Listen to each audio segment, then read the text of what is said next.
let's make a JUSTweight pattern weight. I have two made already here.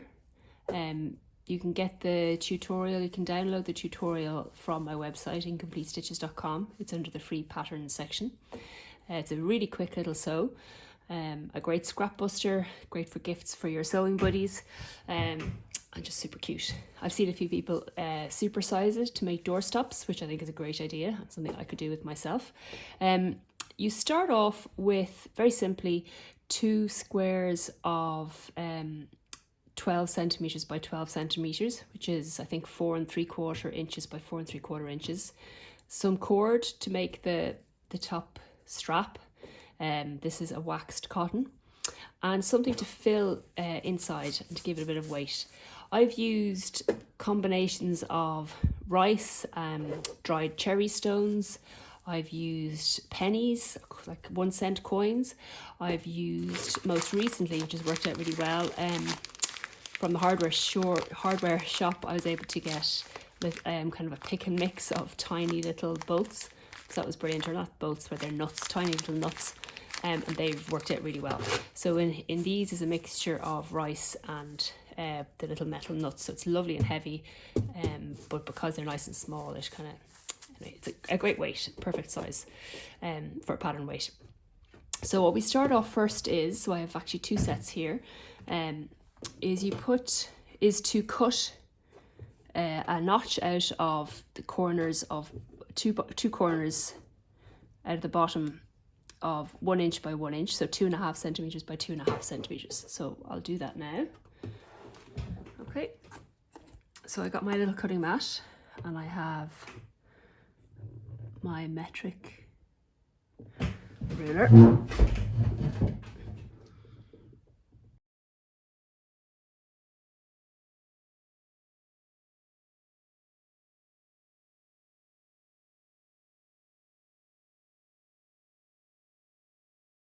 Okay, so I've done that, and what I'm going to do next is, you could pin these together, but it's so small that quite often you don't need to,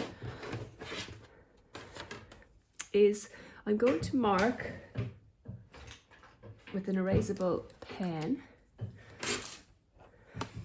the 1 centimeter on the 2 top corners, 1 centimeter, which is 3/8 inch and 3/8 inch from each corner. And then I'm going to just mark a little dot a couple of millimeters or a tiny bit away from each of those. And I'm going to sew from the bottom with a 1 centimeter seam allowance or 3/8 inch seam allowance to there, back stitch. And I'm going to sew from there to there with a 1 centimeter seam allowance and back stitch. And I'm going to sew back up this side with 1 centimeter seam allowance and back stitch.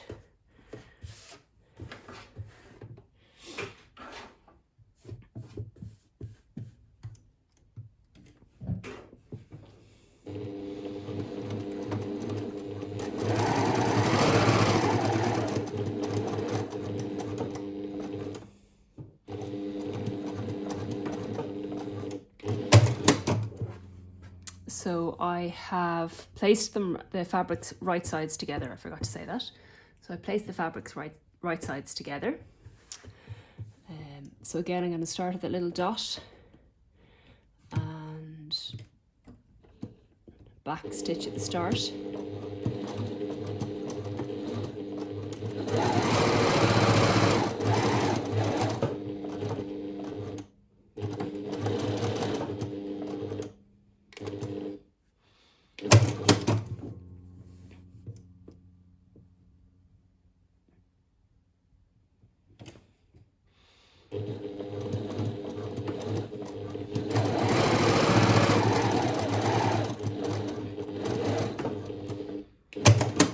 Okay, so I've sewn from there to there, from there to there, and from there to there, leaving a little gap between the stitches at the corners, and I've back stitched at the start and end of each of those lines.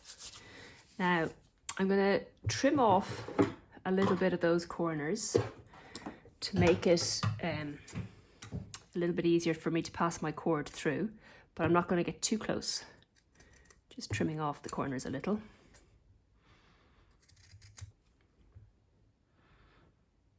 Okay.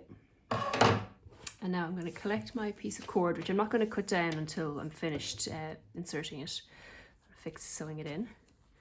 So I'm going to feed that up and get it to pop out the little gap that I've left, which hopefully is easier. Can be a little bit tricky. There it is. So if you're using a wider cord or a shoelace or something like that, obviously leave that gap a little bit bigger. And so then I'm just going to sew across that, leaving a little bit of a tail because I'm going to be tying a knot after. So I'll start just inside my seam line, back stitch, and join up with my stitches from before. And I'm going to sew across this. And I'm going to back stitch a couple of times. And then continue along my seam for a little bit. So I've gently secured that there, but I'm going to tie it as well, just to keep it make it that little bit more difficult for it to come out if it wanted to. As close to the fabric as I can.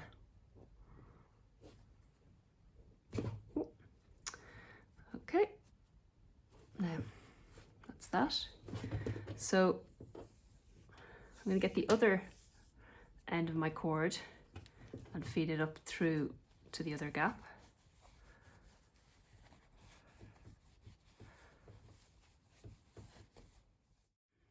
If you're having difficulty getting your piece of cord through the little gap, a tip is just to wrap the end in a bit of sellotape, kind of like the end of a shoelace. And that should help stiffen it up for you. And then you'll be able to poke it through a little bit more easily.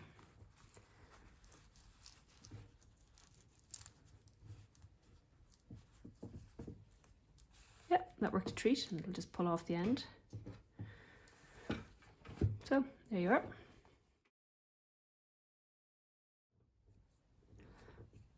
And pull it out. Now, so what we're going to do now is, so that's roughly 10 centimeters to 10 centimeters there, about 4 inches to 4 inches.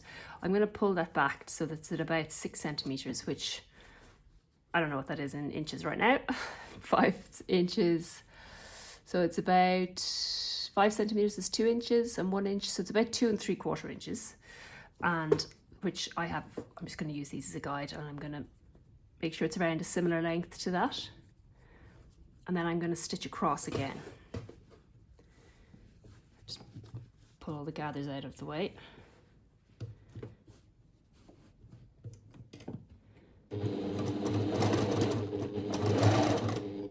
And turn. I'm going to go back over it a couple of times.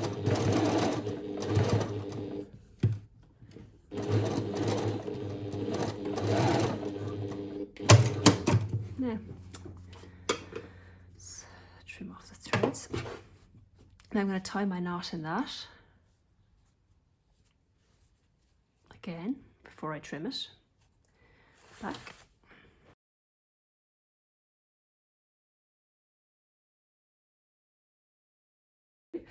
So I'll pull that nice and tight. So now that's just an extra bit of reinforcement. Should any of the stitches fail, which they won't. So I'll turn that out now and have a quick look and make sure there's nothing strange going on. And see what it's like. So that's pretty good. You don't have to worry about pulling them to a tight point or anything. I don't think it matters. So what I'm going to do is turn the wrong side out again. I'm not going to bother using the iron. I'm just going to finger press open all of my seams because it does make a difference to how they sit neatly in the end. Okay. So I'm just going to finger press them open. I'm going to finger press the side seams open. Okay, finger press the other side seam open.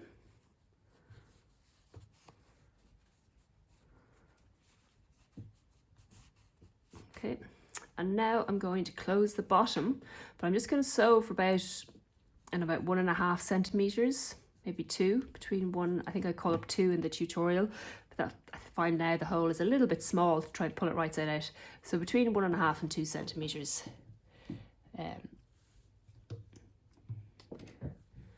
Back stitching at the start and the finish to keep it nice and secure. Just make sure your pieces are sitting nicely on top of each other.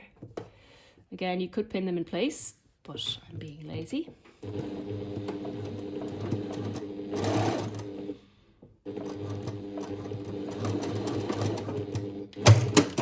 Okay, and I'm going to do the same here.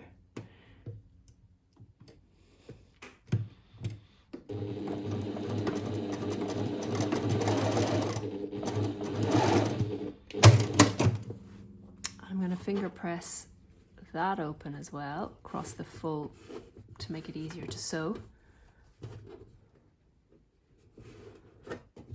And then I'm going to box out those corners, which means just pull the fabric away from each other, each side, line up one seam directly opposite the other seam, and then keep the seams open that you've pressed open.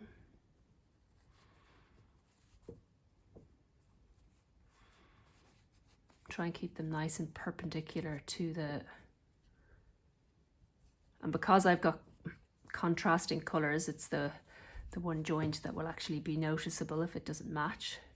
So I'm going to see if I can make sure they line up. But no one's judging you in your imperfect stitching or alignments. And then I'm going to sew across. I'm going to sew across there with a 1 centimeter. Sew across there with a 1 centimeter seam allowance. 3/8 inch again.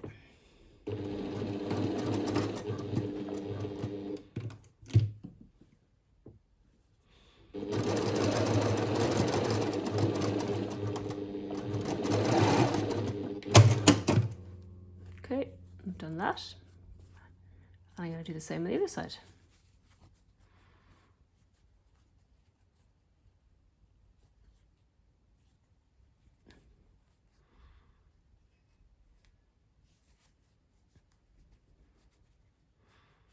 Now, align the seam lines as best I can, and sew across with a 3/8 inch or 1 centimeter seam allowance.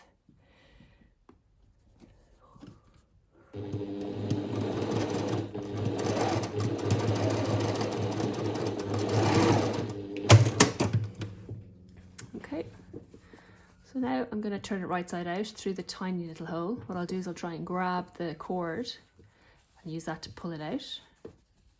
So I've sewn with just under 2 centimeters, so there's a little bit of the edge sewn that's not within the seam allowance.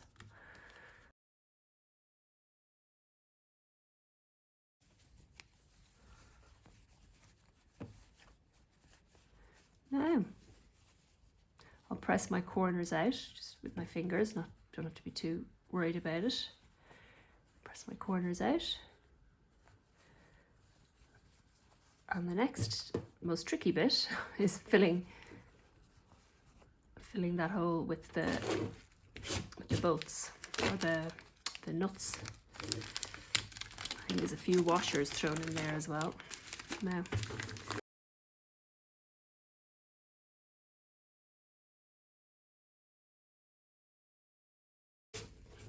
okay, they're pretty similar in weight. I'll add another few, I think.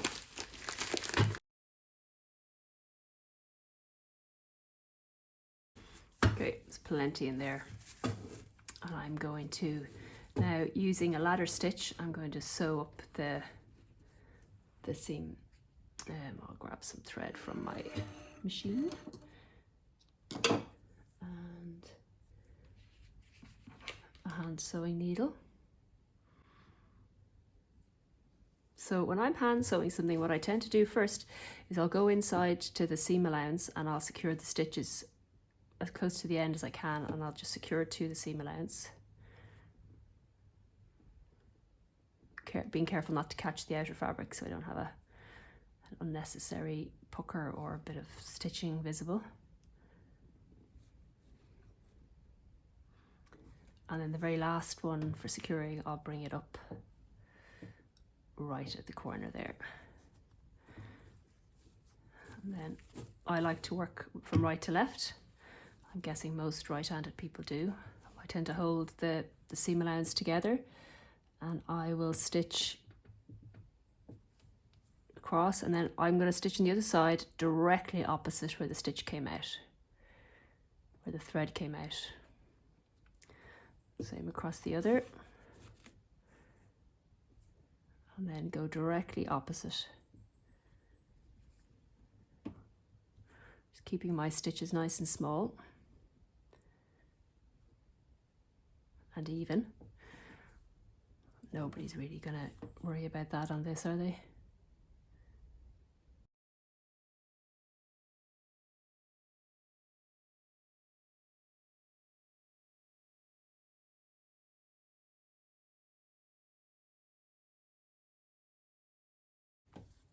Okay, so that's it all sewn up. I'm happy with that, yeah. And I will secure my stitches. I might just go back through again. I don't usually for when I'm sewing up a lining, but because this is taking the bottom of all those pattern weights, or all those bolts, or nuts as they are, keep calling them bolts.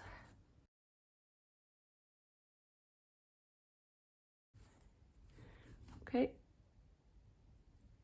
now just sew into the seam allowance a couple of times to secure the stitching. Snip that off, pull that out. It's a tiny bit puckered, I probably pulled a little hard on my threads. And there we are, another little lovely little pattern weight.